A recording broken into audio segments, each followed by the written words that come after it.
I got it that down. shit down pat. I know you haven't been up here in a while. A little razzle dazzle. Hey guys, welcome back to Link in Bio. I'm Jenny. I'm Gene. And we've got a great show for you guys today. And we got Gene back on stage. What up? Yay! Your boy's back. Yeah. But the real chisme is this new ink that I'm seeing on your arm. What is that? Is that a little botica? Yeah, it's a little botita. It looks like it was done recently. It was on Friday. We went to First Fridays. Me and Joel, we went to First Fridays and they were doing free tattoos. Come over here. Get over here. There's two botas. Look at this. So we got botitas all last minute, like, la bota, la bota. There would be another boot there if I would have gone. There'd be another I think I boot. would have gotten tatted up. It was so. That would have been the day. It was so last minute. Shout out to Grayscale Tattoos for my new tattoo. I love it. And I mean, if you guys want to see it, this is how it went down. So we took a video.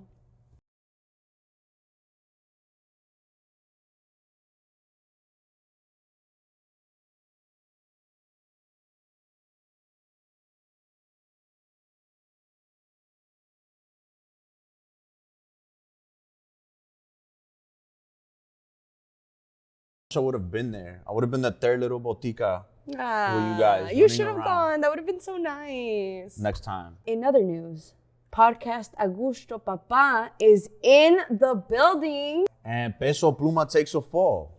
I know you saw the videos. I saw that. Ooh. Let's go. And we get a clean breakdown on Biden's new immigration plan. Let's get into it. Brother, imagine you're in a jury. Okay. And some random person drops off $100,000 cash to your door at home. Okay. For you to say that they're not guilty. And they say that there's more coming.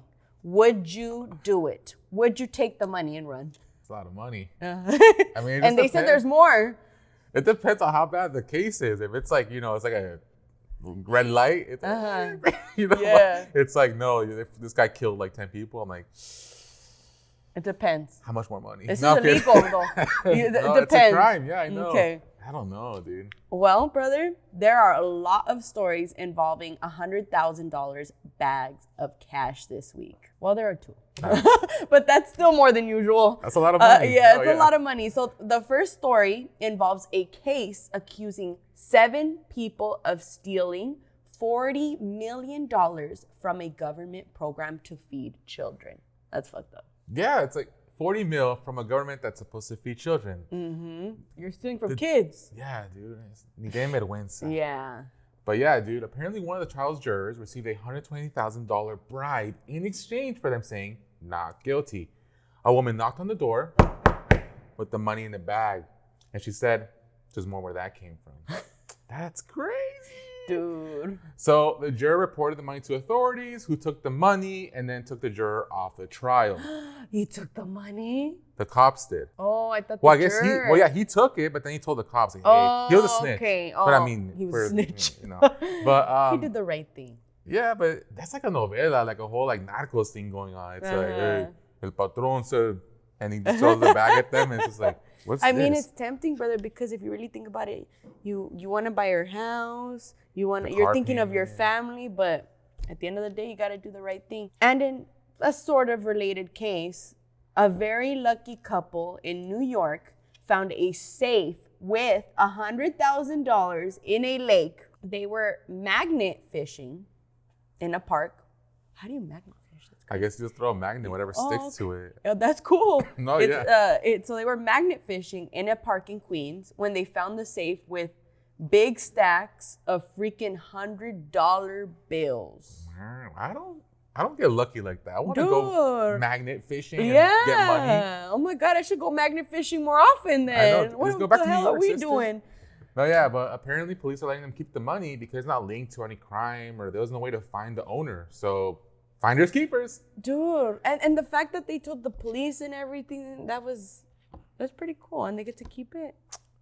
Man. The good people right there. We're doing something wrong, sister. We gotta go magnet fishing. We gotta go magnet fishing. What are we doing here, brother? Seriously. Oh. Anywho, next story. Brother, do you use protection? Yes, now we do because we have a baby, so we want to kind of, yes. Well, brother, male birth control is right around the corner. It is an option, just letting you know. Researchers say they are finally making progress on a long-acting and reversible birth control option for men. And guess what? What? It's simple. What do you do? Pues, es cremita. Es crema? Like literally a gel. You put it like on your penis or something? No, brother. You put it on your, I think your shoulders? Yeah, your shoulders. So it's a gel. You put it on your shoulders every day. Can you lift up my sleeve? Oh.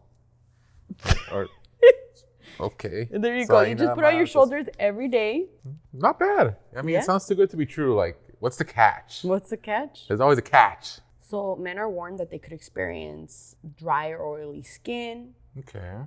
increased or decreased libido, Interesting. hair growth or loss. Oh. That's where you lost me. Oh, no. And mood swings. This sounds like a freaking pharmaceutical commercial. Side effects include. But brother, it doesn't compare to what we have to go through as women. Like, dude, IUDs are painful. Like, they are painful. And I mean, nothing compares to the nausea, migraines, weight gain, weight loss, mood changes. Well, actually, I'm not opposed to weight loss. Mood changes, heart problems, breast, ovarian, cervical cancer, which is like what we have to deal with as women when we're on birth control. No, you're right. Yeah, I mean, that's a good point. So, does it just do I just stop and it goes back? Yeah. Yeah. So the sperm count is returned to normal levels within 2 or 3 months. Got it. Okay. Yeah. So after the recovery phase of the trial, many of the participants actually went on to become fathers. So proving that the method is fully reversible. I'm kind of down to try this. If I start seeing hair fall out, then I'll stop. Yeah. And have go back. Adrian massage it on you every night. But then that's Maybe no, that no, could no, that's be a little dangerous. That's how maybe it that starts. Could be a little what is it? Like a little foreplay. Exactly. It's like But anywho. send this to my wife. True. All right. Breaking news. And by breaking, I mean fracturing news. Peso Pluma fractured his ankle at the New York Governor's Ball and still finished the performance. Fans report he continued on with the concert and he struggled walking for the remainder of the show. My man's deadass fractured his ankle 3 minutes into his set. And I've seen the videos of him just, hobbling around, making sure, the fan didn't disappoint his fans. That's some king shit right there, Jenny. I don't know about you, but, people pay to go see him, and my man lived up to it. Oh, yeah. So, man, I just really hope this injury doesn't impact his upcoming tour. He's going on tour. And after that new haircut, oof. I mean, he's locked in with that hat, though. What's going on? I know. He don't want to show it off. But anywho, I'm just glad he's okay. I'm okay to see him with the cast. I'll sign it. A little botica. Yeah. Today we are joined with Dara Lind, Senior Fellow at the American Immigration Council. Hi, Dara. Hi. How are you doing? I'm okay. How are you folks? Good. Thank you. Welcome. Well, Dara, I'm gonna dive right in. You just wrote an article about Biden's new immigration plan. What's new and why did he do this? So we'll start with the why, okay? The Biden administration believes that too many people are crossing into the U.S., that, that most of them may not qualify for asylum, but that they're all going into the asylum process anyway. And so what it has done is say, okay, for the most part, if you cross between ports of entry into the U.S., if you cross irregularly, you won't be eligible for asylum. Mm-hmm. You can still show that you need to stay in the United States because you would be persecuted in your home country or you would be tortured, but they're making it harder for people to kind of pass through the initial phases of that process. And at the end of it, what's available to you are these kind of lesser protections that don't lead to green cards or anything like that. So what they're hoping will happen is that they'll be able to deport a lot of people faster, and that will send a message to people who might want to come in future that they shouldn't bother because nobody can get it. Wow. And do you feel like this new plan would work? So, even if you just say working on its own terms, right? Like, obviously, it's a choice to say that the most important thing about the immigration system is that it deports people quickly. But even just kind of looking at that, the problems that the US was facing before Tuesday weren't really that too many people were like passing through the initial screening process.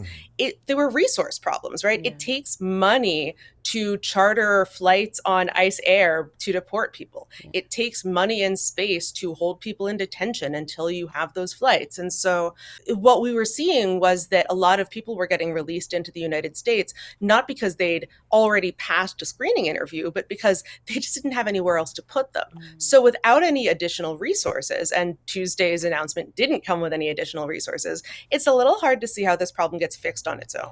So you kind of already highlighted some problems, but essentially, like, what do you think could go wrong?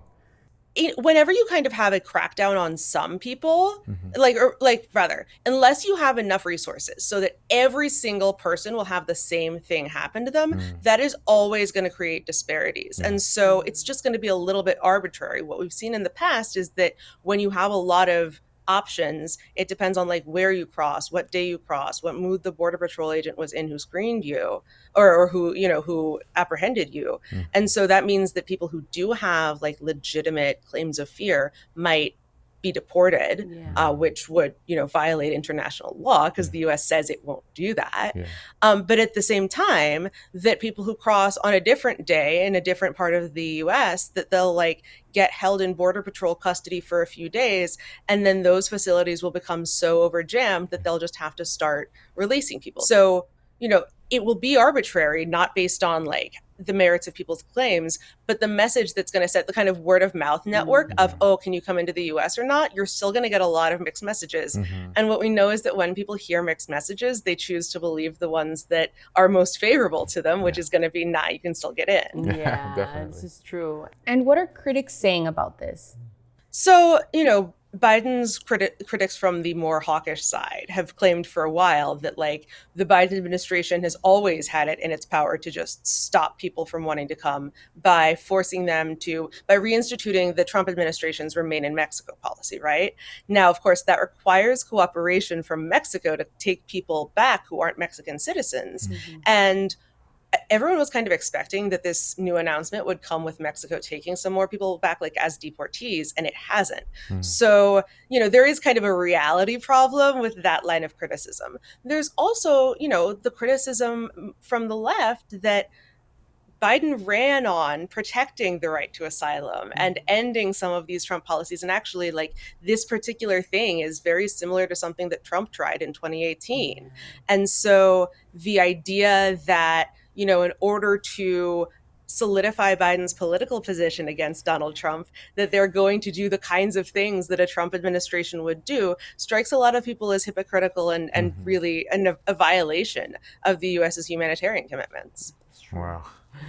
Well, thank you so much, Dara. And where can people follow you to learn, get more resources?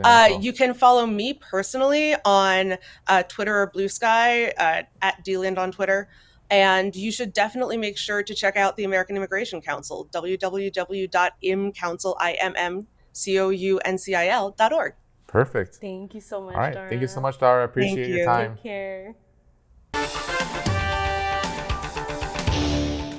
All right. Today we are joined by Gabriela and Alina, who have been openly sharing their IVF journey on TikTok. So let's bring them on. Gabriela, Alina, hello. Hi. Good morning.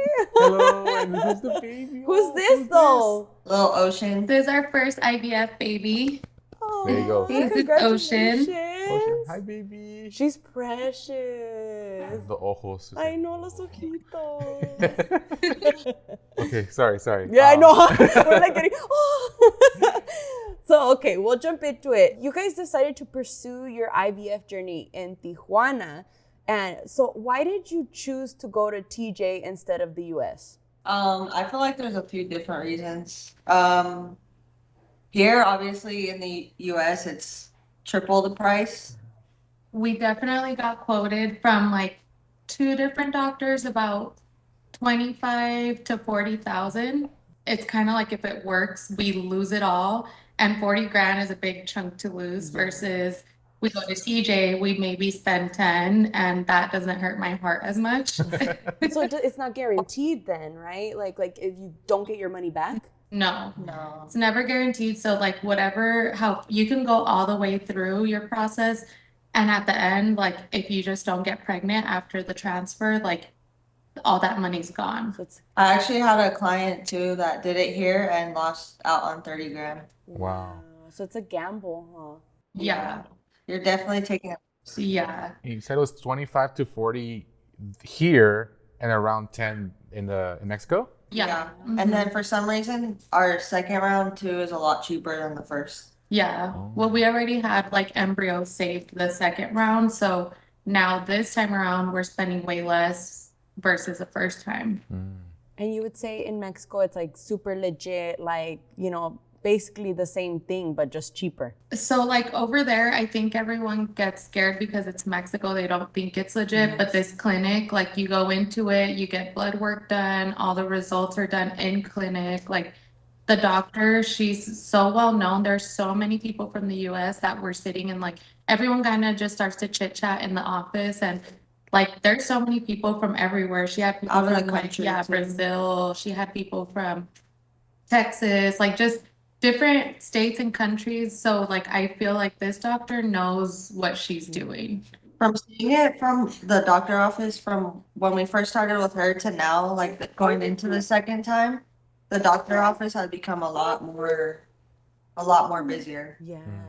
What would you say is maybe one of the biggest challenges with IVF?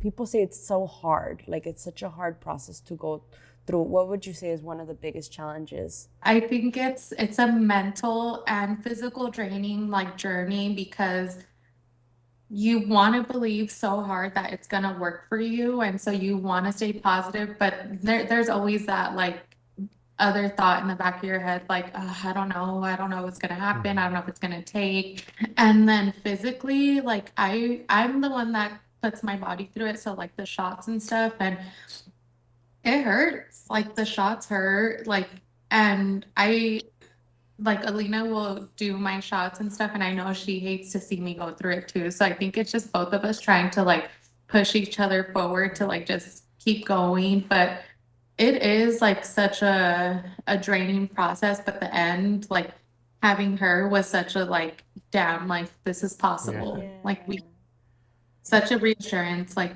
we did it once, let's do it one more time. A little blessing. La bendición. La bendi. La bendi. Thank you guys both. Yeah. I really appreciate you, coming on. I know this is a very like, Sensitive sensitive topic topic, and we appreciate your transparency with this topic. So thank you both. And I also want the doctor's info too, just in case, because I'm getting older too. So this could be an option for me later on también. So I want The the whole info. thing is it's pretty cheap out there too to freeze your stuff and just keep it in Save it. storage. Mhm. That's awesome. Like if you guys aren't sure now, you Yeah. guys could always Definitely. Whenever you're revisit ready. that. Definitely. She'll make it happen. Oh my God, I need her info, please. And where can people follow you on social? I know you've been posting about your journey on TikTok. Yeah, so it's 2_ GG 400, and you could put All right, it yeah, we'll there. put it up on the screen. We will. Cool. Thank you All right. guys. Well, there you go, guys. Show them some love. And thanks again for joining us. Thank you guys. Thank you both. Thank you. Bye. We are here with the podcast Agushto Papa. Welcome, guys. Thank you for having us. We appreciate the invitation. That's right. So, what's your most wild green room story? Damn, I think one that happened pretty recently is that it was our very first time hosting an event. We were really nervous. We didn't really know what was going on, and they had us waiting, in this room, and we were sharing it, I guess, with the guy that's supposed to take care of like the drinks that the artists get and everything. And I guess like they have like really strict guidelines on that. And it was like Chinito Pacas was there, Luis Serra was there, and it was like 6 artists, and they each had like 75 beers and like 3 bottles each. And I mean, I guess that's like part of like their contract, you know? I was like, oh, that's cool. Like, I've never seen so much alcohol. And they were like, hey, you know, we're like really nervous. You think we can like get a beer? And it was 3 of us. And then the guy's like, sorry, I can't do it. Like, it's in the contract. What One the beer for the heck? three Yeah. of you. Yeah, then after What they the give us heck? one for us 3. Just codos. Yeah, but then he's like, I guess I understood. He said he'd get in trouble. Like, if I guess I got they you. did count him. We went on the stage all sober and scared. No. Yeah. It was We pretty actually, when rough. we went on stage, I had a cup, but it was empty. Oh, no. People didn't know it was empty. He was Yeah. trying to show off that he was drinking. Yeah. And then the Not snake drinking too, at no? all. Was a snake? Oh yeah, so there was one time where we went to Grupo Frontera's album release party. Bayo, the singer of Grupo Frontera, he wanted to prank one of the members. So we brought a snake, and while he was getting a haircut, he threw the snake on him, and he had like the most insane reaction.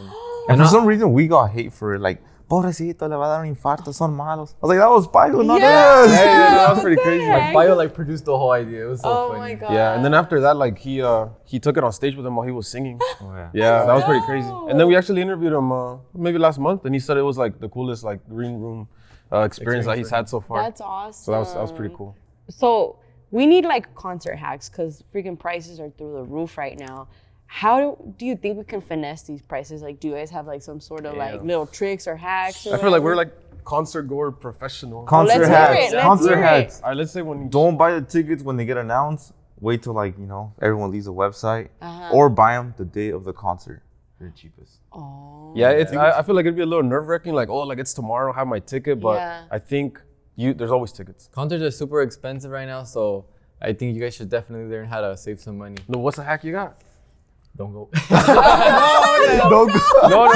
No, something I'd say is that I feel like a misconception is that people are like, oh, I got floor seats. But I think like floor seats are the most overrated Oh, yeah, thing they because, are. you know, like the concerts right here, like all the floor seats are this. Like if you're like not in the first 5 rows, then it's, Or like, if you're you know, short. there's a tall person yeah. in front of you and that's it. Yeah. And Or then, you they- know, Yeah, there's a tall person that's so yeah, true. and then like I feel like those always go for a premium. I always suggest like the hundreds, like the first ones where it Yeah. starts kind of going up. Like those are the best. The ones on the side, I say right? those are the best ones. Those are the best Yeah. ones. I have to ask, what's your thought on the Peso Pluma haircut? Cause like, Yeah, I think it's controversial. I think it's such a big deal. yeah, cause kids we're getting it. Like so many people are getting it. Kids, fucking dogs, Oh yeah. and like, are kids still gonna get it now, or what do you think on that? Well, first of all, I think the person who should have got the haircut should have been JOP. But I think everyone wanted JOP to cut his hair. I Can you didn't think about it imagine? like that. But I think Peso Pluma needs the mullet, to be honest. Yeah, I love his movie. I don't. Yeah, I think it was such a distinctive characteristic of, and maybe like even a little polarizing. You know, I don't think anybody else had it. Honestly, when I saw that, I thought it was fake. I thought it was just like a marketing scheme, but it turns out it's real. And I think this is kind of gonna be like the phase 2 of Peso Pluma's career. You know, It's like Pretty Boy phase. Yeah, It's yeah, Pretty yeah. Boy era. So, do you guys like trust the music industry? I know it's a very vague question, Yeah, I think. No. Well, I think honestly, like you need to be last, and you need to be like vivo with everything. That there's places or people that might want to take advantage, but I think there's also like the same way that there's people that want to take advantage. Like there's also like great people that are like willing to help you out, and Definitely. I think it's just something that you have to like really take your time to learn and be open to learn every day. yeah. Yeah, just be nice to everyone. Don't burn bridges. But yeah. oh yeah. that. Oh. What do you mean by that? Oh yeah. It's because Angel, Something personal. because my boy Angel be saying the most wildest stuff of like on the podcast, and then artists get mad and like, why'd you say this? Like, you yeah, no, posted it. that's true, Like, you posted it on your story. We're just headlining it. Yeah. Yeah. That happens. Answer is no, though. Do you feel like La Raza, like some people like gatekeep, like say they're at the top, but they're like, okay, I'm at the top, but I'm not helping anyone else up. I think there's some people that you see them like artists collab with really small artists that you're like, oh, like it was just maybe they just really liked each other, you know, like the chemistry was there. But then I think sometimes there's also like people that only collab with people on their level. Yeah. I think he's trying to be nice, but I think people do gatekeep. Like they won't collab with the Man, fuck yeah. with an underground artist unless it's from their label. Yeah. So like nowadays you just see like, the same top 5 artists collab with each other. Yeah. And it's always like the same one. And actually, like you think of those top 5. He's trying to be nice. Yeah, you're right. We talked to one of them, and then I think he was the one that asked him. It's like, who are you gonna collab with on your album? And he's like, oh, the same ones. And then he named the other 4, So I think that they do have like some sort of plan to like just keep each other up there. Like the same people, like they're friends. Like, Yeah. it's Yeah. like, Because then at the end of the day, like, it is a business and competition is competition. That's true. But there's room at the top for everybody, right? Yeah, there's no room. Thank you guys so much for being on the show. Let's give them a round of applause. Thank you for having us. Appreciate it. Also, where can people watch your podcast? Because it's a visual podcast, right? Yep. Watch, listen, and give you guys a follow. You guys can follow us on all social platforms. Agushto Papa. We're also on Spotify, Apple Podcasts. If you guys just want to listen to us and not look at our beautiful faces. If you want to get our beautiful faces on YouTube, Instagram, TikTok. Awesome. Thank you guys. All right, thank you guys.